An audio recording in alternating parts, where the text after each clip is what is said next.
Alright, Superman 64. It doesn't get much better than this, guys. If you have ever played video games and wondered what the point of all of it was, this really is it right here. This game, Superman 64 on the Super Nintendo, when they started making video games, 150 years ago, with games like, Final Fantasy VII and South Park Road Racers and games, really old like that. They had this in mind. This was the ultimate goal that they wanted to get to, and they really have outdone themselves here because this is easily one of the top three games of all time for me, and I'll go into why here, but just letting you all know that if you haven't played this game, you're missing out on the whole point of video games, and you're really wasting your time with anything else because it's all just filler when a game like this exists. So, um, the game, what's going on in the game? You play as an unnamed protagonist.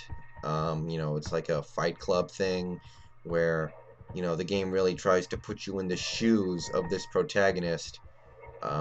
This nice fellow we see flying on screen right now. So yeah, he is you. You are put in the shoes of this character. He's given no name, and you just kind of take, you insert your own persona into his. It's all very deep and interesting, and basically by day, well, okay, he leads a double life, does this character. By day, he's a U.S. senator, a very powerful man, um, in control of virtually everything in the state. He, anybody in this state will do what he asks them to do.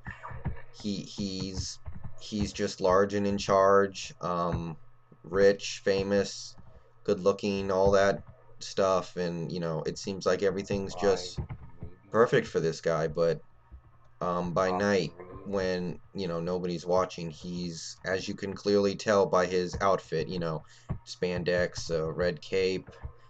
He plays the sub in a BDSM relationship, and the dom of which is a 12-year-old schoolgirl who lives in the projects. So this guy is kind of messed up. That seems like a pretty specific thing that I just mentioned there, but it's that specific kind of stuff that turns him on, that kind of stuff, gets it for him, and that's what appeals to him. So I'll get back to that in a second, but basically, there's this guy named Lex Luthor, and he works for the opposing campaign, and it's come to his attention that you have this fetish, so he's attempting to reveal it to the world. So you have to think about stopping Lex Luthor from revealing it, because if he gets to, the newspapers or the news outlets or whatever, it's going to spell disaster for your campaign. Because obviously somebody as, you know, quote unquote perverted as you is just not going to be understood by society. So it's it really puts you in a tough situation, but Luther cannot reveal your secret to the world. So you have to concern yourself with that. Anyway, that's basically the story. I'll go a little more into it later, but the gameplay is divided up into basically two parts. Um, Most of the game is flying through these rings, and basically flying through these rings is in order that your dom, your you know dominatrix partner in your BDSM relationship, ordered you to fly through.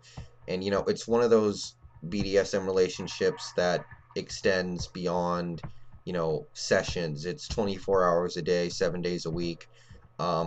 She's nice, so she's come to understand that there are certain things you have to do as part of your responsibility as a senator, but pretty much she just tells you what to do whenever you're not handling some important U.S. senator business. And here she's ordered you to fly through rings.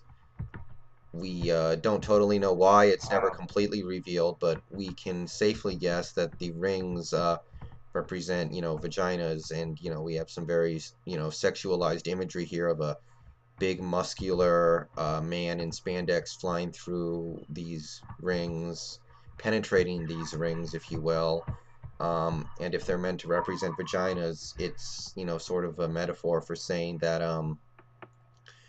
you know, you're always chasing the pussy, but you never catch it, because every time you think you're about to get in, it just goes another few meters away, and you have to go keep chasing it. And every time you think you're about to fly through one, it just disappears. So maybe it's meant to represent her, vagina, and this U.S. Senator guy just has to keep chasing it, and it's going to be, a good 6, 8 years before she's feels comfortable with allowing him to actually, enter hers. But that's probably what this exercise is meant to teach him. That's probably what it's meant to represent. But because this game is so great, it's all up to interpretation. Other people will have different opinions on what this game represents, but that is a, common theory. And I don't know, it seems to make sense to me. I mean,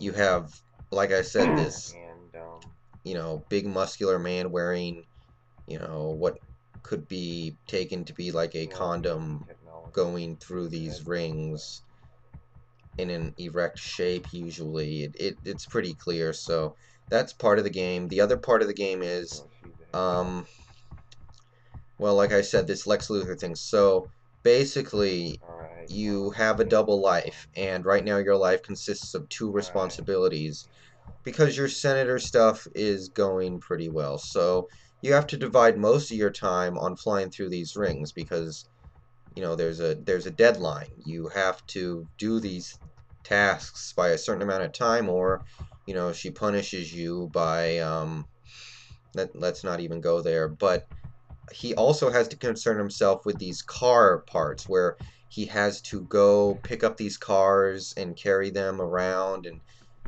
there was one segment like it a little earlier, and there was one just now, where you pick up these cars.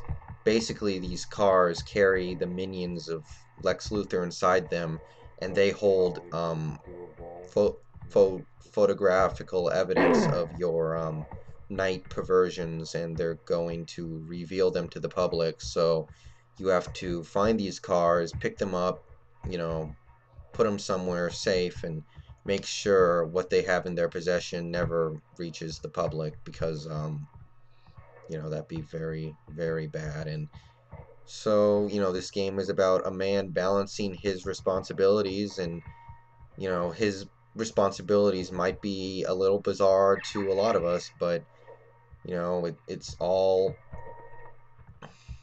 really the same thing when you think about it. This guy has to fly through vaginas dressed as a condom, and throw around cars with naughty photos of him. And we have to go to work, go to sleep, stuff like that. It's really all the same. It's not as different as everyone would think.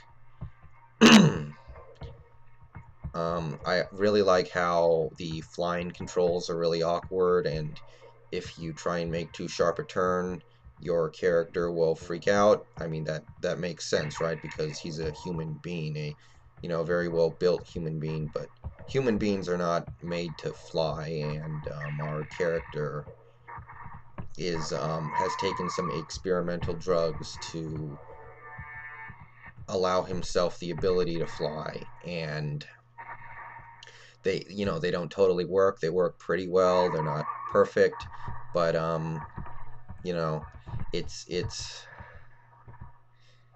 just the fact that he would have a hard time flying really does make sense in context. So the fact that the controls are very awkward in terms of making this guy fly, it makes sense. So I have to give them a lot of credit for realism.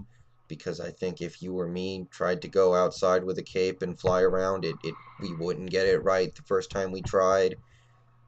And yeah, and it all goes back to how dedicated he is to his BDSM relationship.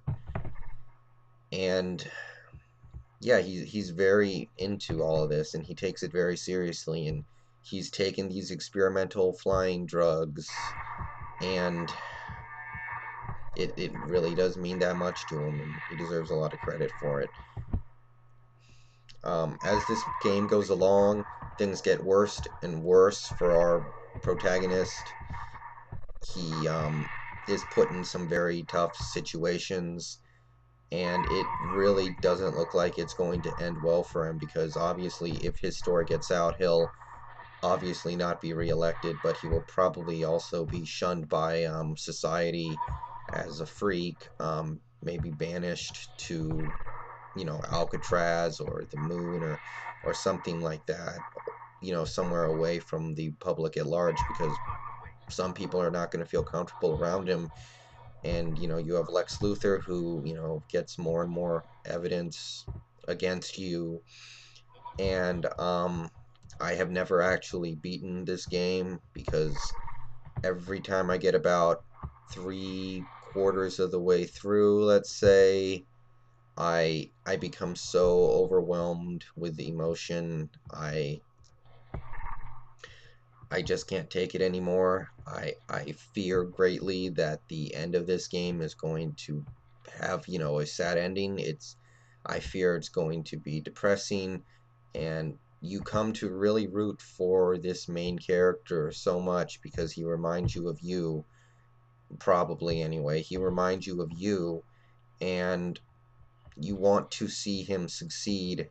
You want to see things work out for him, and there's a genuine fear that it's not going to he's going to be shunned by society at the end of the game, and that's tough for me to deal with.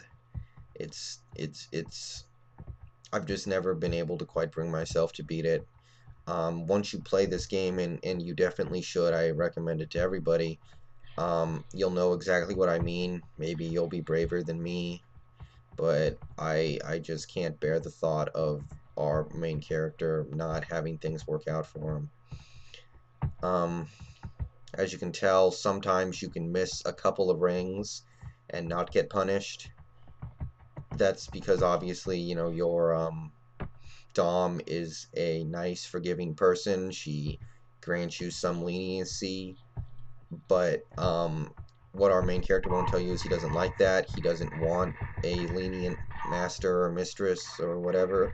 He secretly hopes that one day she will stop being so soft on him, and really come down hard on him. Just secretly. He won't say anything, because he's obviously terrified of her, of course. So yeah, that sums up everything I can say about this game. There's really nothing bad I can say about it. Um, a lot of people have had bad things to say about this game. Um, that's because, as pretty much common knowledge these days, most video game reviewers are very racist, very elitist pricks. They don't want to try and understand people that are different from them.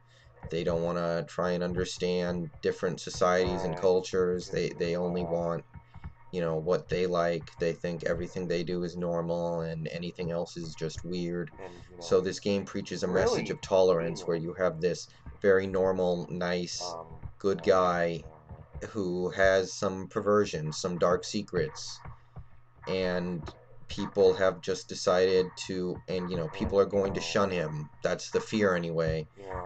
And this game makes you sympathize with this perverted, weird, a perverted guy basically. And a lot of game reviewers just have no tolerance for that kind of thing, and it's really a shame, but that's just the way it is, and it's so sad. It really is.